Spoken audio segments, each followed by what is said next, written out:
अस्सलाम वालेकुम नाज़रीन, यूरोन न्यूज़ के साथ मैं हूं अना फातिमा। क्या फ़ौज के रवायती किरदार में कोई बड़ी जौहरी तब्दीली वाक़ई हो गई है या तेज़ी से तश्कील पा रही है? ये एक बड़ा सवाल है जिसकी हतमा जवाब मिलने में कुछ वक़्त लगेगा। अलबत्ता ये तय है कि 9 मई के वाक़यात ने फ़ौज को झंझोड़ कर रख दिया है। दुश्मन के अज़ाइम पर नज़र रखते हुए जंगी चालें सोचने, वार गेम्स खेलने, तज्ज़िया व तहकीक का मौसर निज़ाम रखने और एजेंसियों की तेज़ निगाहों के बावजूद फ़ौज 9 मई के यौम स्याह की पेशबीनी ना कर सकी। कर भी कैसे सकती थी? ऐसे गारत गरी तो तब भी ना हुई जब डाका डूब रहा था। जनरल नियाज़ी जगजीत सिंह अरोड़ा के सामने हथियार डाल रहा था और माल गाड़ियों में लदे कैदी भारत के बंदी खानों को जा रहे थे। याह्या खान इस ज़हमत की अलामत था और लोगों की आंखों में खून उतर आया था, लेकिन गलीज़ो गज़ब के इस अलाव ने भी फ़ौज से निस्बत रखने वाली अलामतों का रुख ना किया। आम पाकिस्तानी की तरह फ़ौज के वहमो गुमान में भी ना था कि इमरान खान के फ़दाइन को ज़हनी गुसल दिया जा रहा है और चंद घंटों के अंदर अंदर पूरा पाकिस्तान इनकी मुतफिन गलासों में लथड़ जाएगा।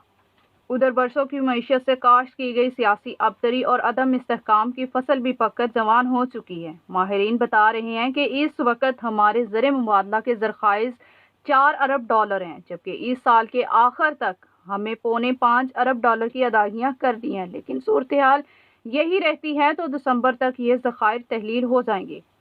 नाज़रीन, मुमकिन है कि कोई करिश्माती या मौज़ाती पेशरफ्त होनी अनहोनी की तरतीब उलट दे, लेकिन गर्द बार में फंसी हचकचोले खाती मुआशी कश्ती को हमवार पानियों तक आने में खासा वक्त लगेगा। नाज़रीन, 7 दहाइयों में फ़ौज ने रंगारंग तजर्बात कर लिए। बराह रास्त माशरल्लाह से मसले अवान सदर के ज़रिए हुकूमतों की तोड़ फोड़, इंतखाबी अमल में मदाखलत से मतलूबा नताइज का हसूल, अदालतों के जरिए नामतलूब वज़राए आज़म की बेदखली में मनपसंद दाखिली और खारजी तरजीहात के लिए रियासत के मतवाज़ी या बालाए रियासत किरदार आर्मी चीफ के शिकवे और जलाल को मुंतखब वज़ीर आज़म से दो चंद रखना और कौमी हिकमत कार के हवाले से अपने डॉक्ट्राइन जारी करना, ये सब कुछ आखिरकार हमागीर सियासी अदम इस्तेहकाम, माशी बर्बादी और माशरती इंतशार पर मुंतज हुआ।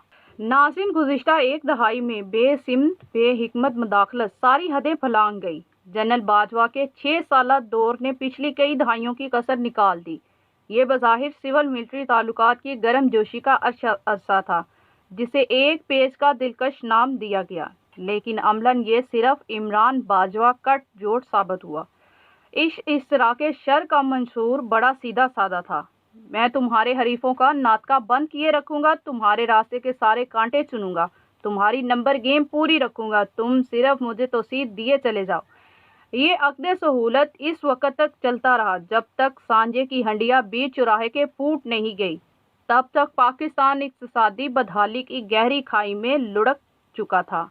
नाज़रीन, पाकिस्तान को बहरानों की चिता में झोंकने के बाद भी फितना गरों ने बहुत पीछोताप खाए कि जनरल सैयद आसम मुनीर की तकर्री का रास्ता रोका जाए, लेकिन इमरान खान की रावलपिंडी पर यलगार भी बेनतीजा रही। मजबूती से कदम जमाने वाले सैयद आसम मुनीर को शायद कुछ और वक्त लग जाता, लेकिन 9 मई ने सब कुछ उलट पलट दिया।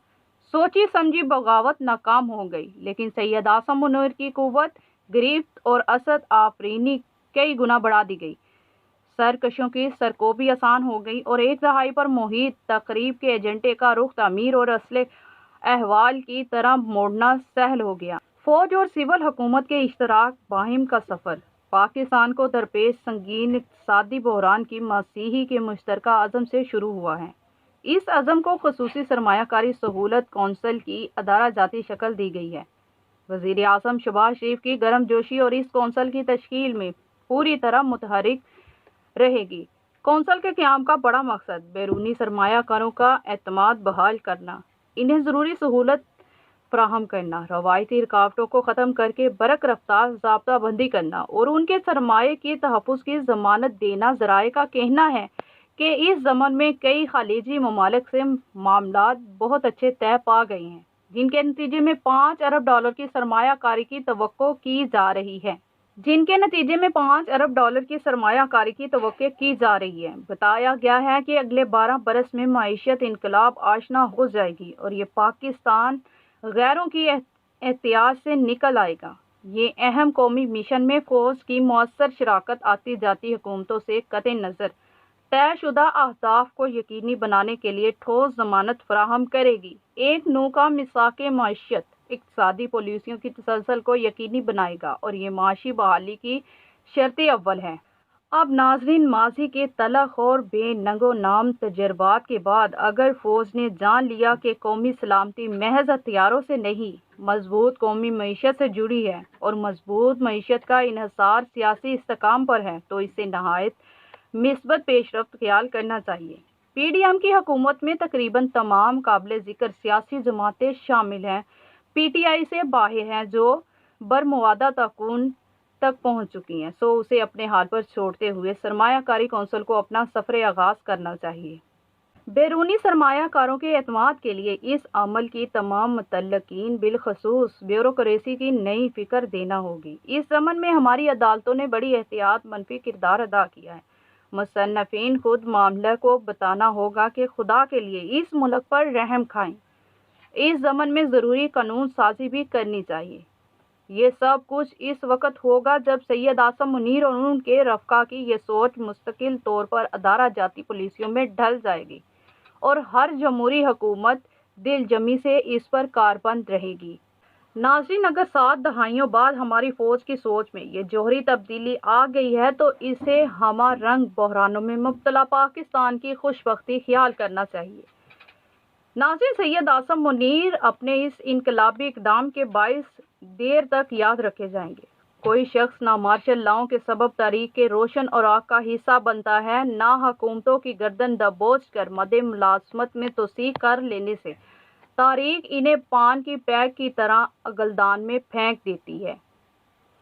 اب ناظرین، ساتھ ہی میرے یوٹیوب نیوز چینل کو سبسکرائب کر دیں اور بیل آئیکن کو پریس کر دیں تاکہ ہر نئی آنے والی ویڈیو آپ کو آسانی سے مل سکے۔